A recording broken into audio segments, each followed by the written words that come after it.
For a long time, if you went to the library in Wilmington, North Carolina, there was one thing you weren't allowed to research. We were refused. We were rejected by the librarian. When I asked about or inquired about 1898, they wanted to know why. I was told that, yes, they had something, but they kept it under lock and key. The story of Wilmington in 1898 still isn't widely known. What happened here on what's now just this empty patch of grass would radically change racial politics in North Carolina.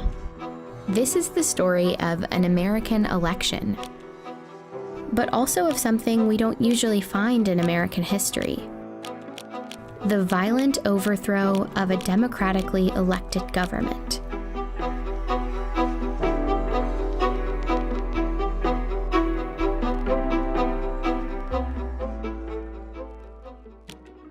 In the late 1800s, Wilmington, North Carolina was the state's largest city. It had a majority Black population, and historians today describe it as a rarity in the post-Civil War American South. Wilmington, prior to November 1898, was what the New South could be at the cusp of the 20th century. There was an unusual degree of Black prosperity.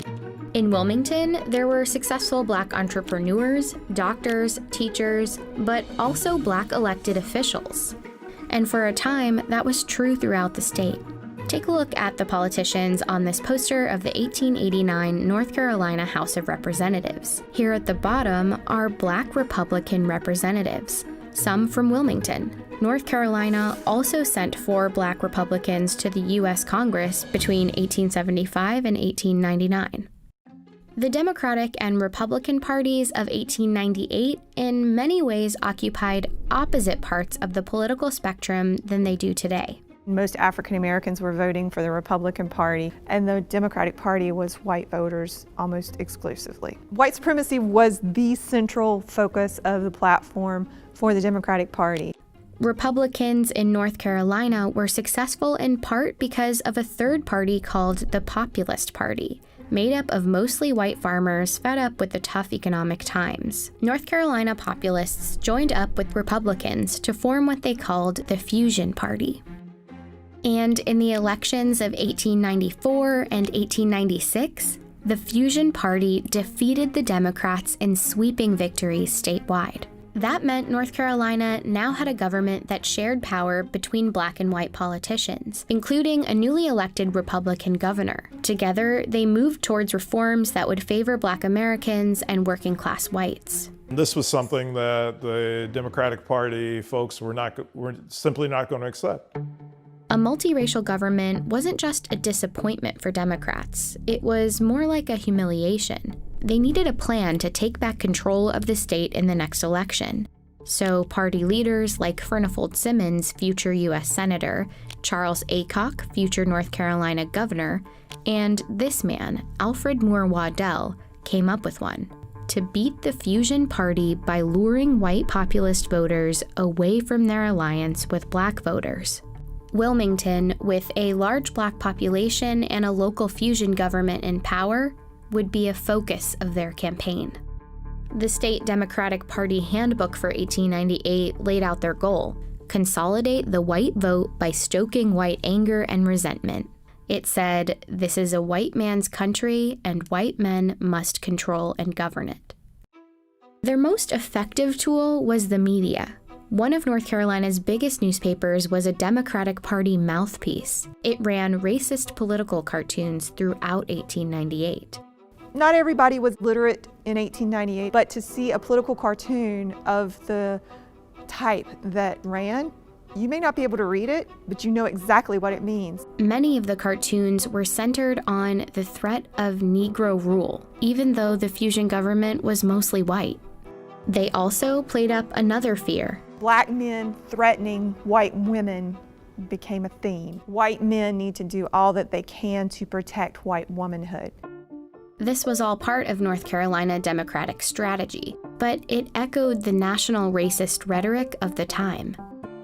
In one speech that Democrats printed in Wilmington paper, a prominent Georgia writer named Rebecca Felton said, "If it takes lynching a Black man a day to protect white womanhood, I say lynch."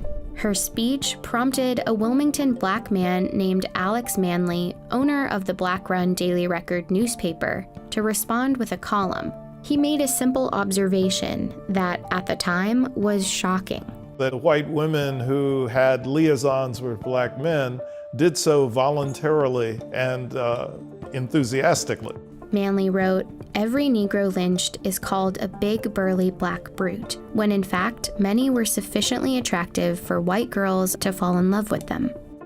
Manley pretty much said, in a nutshell, sometimes white women choose to be with black men. Manley's editorial became another tool for Democrats. Newspapers reprinted it, called it a horrid slander, and ran comments about it on a daily basis. It was just a few months before the election, and white voters were angry. By the time the election rolls around on November 8th, black voters, Republican voters, had been thoroughly intimidated here. By all accounts, the elections of 1898 were a sham. The Democratic Party had a paramilitary group called the Red Shirts. They attacked and blocked black residents from voting. At a rally just before the election, Alfred Moore Waddell provoked the crowds. He said, "Negro office holding ought at once and forever be brought to an end, even if we have to choke the current of the Cape Fear River with carcasses." The votes were counted, and the Democrats won. Democratic candidates won every seat they had a candidate up for election in. But some local fusionist politicians remained in power because their seats hadn't been up for re-election, like the white Republican mayor and the Board of Aldermen. And of course, the election did nothing to undo the economic power black folks held in the city. The Democrats had won the election, but their goal of total white supremacist control remained out of reach. And so they engineered what was essentially a coup d'etat. The day after the election, at a gathering for white men in Wilmington, the Democrats unveiled a document called the White Declaration of Independence. It contained an ultimatum. Cynthia Brown, whose descendants were in Wilmington back in 1898, is a historian at her church where there's a preserved copy of the declaration from the next day's newspaper. "We will no longer be ruled and will never again be ruled by men of African origin." They would strip black men of voting rights. They would give white men a large part of the employment heretofore given to black men. And as for Alex Manley, "We demand that he leave this city forever within 24 hours. The next morning, hundreds of white men marched to the offices of the Daily Record. Manley was gone. He had fled to save his own life. They set the Daily Record building on fire. This is where it once stood. Once the white leadership destroyed Alex Manley's printing press, they destroyed one way in which the African American community in Wilmington could organize itself and keep itself informed. At City Hall, the mayor and Board of Aldermen were forced out. There's 200 armed men in City Hall at the time. They didn't do it of their own free will. And as they resigned, a new member selected by the Democratic Party was voted into office. Waddell, who once threatened to fill the Cape Fear River with black bodies, was the new mayor of Wilmington. Meanwhile, the mob had grown to about 2,000 men, and the violence spilled into the streets. In these photos, X's mark where the first black residents were killed. The stories are that they were dumped into the river, and there are varying stories about how many people were killed. I see 40 to 60 clearly as fatalities as a result of the violence, but I think it was higher. Many black residents hid for days in the swamps and the wooded cemeteries in the city, including Cynthia's great-grandmother. And thousands of other residents fled Wilmington, never to return. Shortly afterward, Democrats printed booklets celebrating a glorious victory, and in the newspapers depicted black residents as the instigators. This image is a gross misrepresentation of what actually happened during 1898. You know, what you see is African American men with guns, not white men with machine guns. The city never regained its black majority population. Jim Crow laws like literacy tests and poll taxes that prevented black people from voting were immediately enacted, and Wilmington's spirit of black opportunity was crushed. Black political representation in the state was over.